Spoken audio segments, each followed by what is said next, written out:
Rabu Kliwon, 20 Maret 1940, pukul 8 malam. Seorang pujangga Indonesia dari pasangan Sadioko dan Saparia dilahirkan di Ngadijayan, sebuah kampung di kota Solo. Sapardi Djoko Damono, atau yang seringkali dipanggil Sapardi, akan melahirkan hidup baru dalam kesusastraan Indonesia. Hemat Andreas Teu dalam buku Sastra Indonesia Modern 2. Sedari kecil, Sapardi suka keluyuran. Berbeda dengan ayahnya, yang keluyuran supaya tidak ditangkap Belanda. Sebagaimana Sapardi gambarkan sebagai Arjuna yang berkelana. Sapardi senang berkelana dalam dunia sastra. Apapun akan dibacanya. Komik, dongeng, buku petualangan anak-anak, sampai cerita-cerita klasik Jawa. Tatkala, kebiasaan ini dibawanya sampai dewasa, sebagai pemantik api kreativitasnya. Sapardi menempuh pendidikan dasarnya di Sekolah Rakyat Kasatrian Solo. Lalu, untuk pertama kalinya, ketika duduk di bangku SLTP Negeri 2 Solo, beliau mengirimkan tulisannya berupa cerita ke sebuah majalah anak-anak berbahasa Jawa bernama Taman Putra. Kebetulan dapat jawaban. Ini dalam bahasa Jawa. Dia bilang, ini cerita kamu ini nggak bisa dimuat karena tidak masuk akal. Saya kaget. Loh, kok tidak masuk akal? Saya itu cuma mencatat apa yang terjadi pada saya pada suatu saat pada waktu itu. Kok nggak diterima? Mungkin dia nggak bisa menerima keadaan begini ya. Jangan bilang-bilang ya. Hingga Sapardi pun mulai tertarik pada puisi. Baginya, puisi berbeda dengan cerita. Jika ada hal yang tidak masuk akal dalam cerita, kritik akan dituai. Namun, puisi yang tidak masuk akal tidak akan mendapat gubrisan. Dalam puisi, beliau mendapati ruang bagi batinnya untuk berbicara. Dari titik itu, perjalanannya sebagai seorang penyair pun dimulai.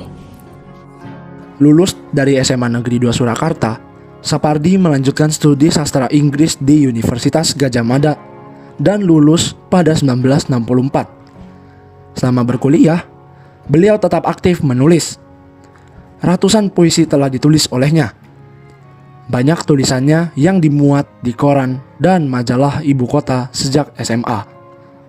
Pada 1969, kumpulan puisi pertamanya, Dukamu Abadi, diterbitkan berkat bantuan sahabatnya, J.H. Sukmantoro.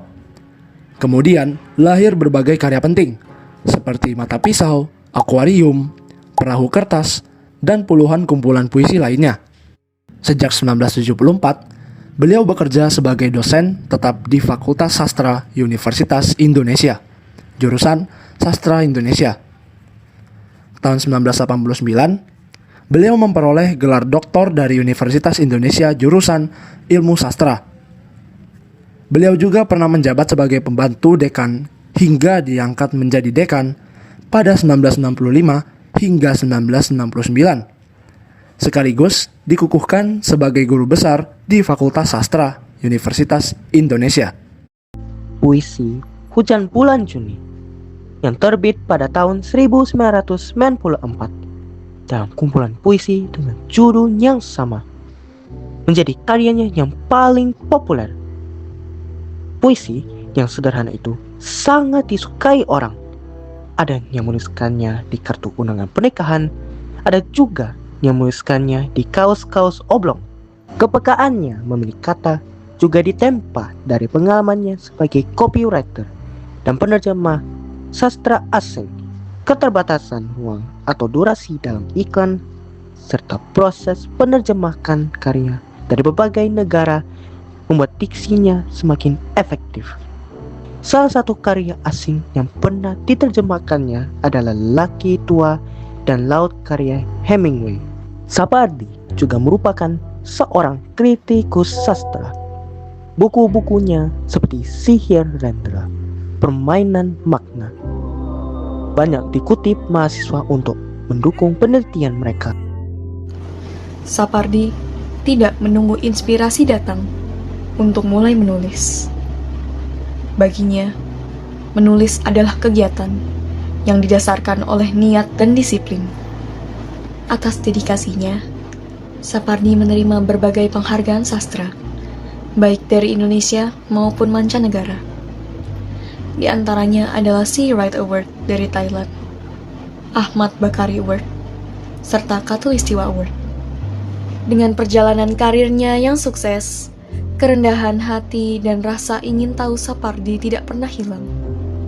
Perkembangan teknologi mendorongnya untuk tetap menulis hal-hal baru dan relevan yang akan selalu menggugah hati para pembacanya. Dunia akan terus berubah. Sastra akan selalu menjadi bagian dari kehidupan manusia yang fana, dengan raga dan jiwanya yang terbatas. Namun, bagi seorang Sapardi Djoko Damono, yang fana hanyalah waktu, kita ini abadi. Begitu pula dengan warisannya, yang akan terus hidup setiap kali seseorang menemukan dirinya di dalam hujan, kayu, atau kata-kata yang sederhana.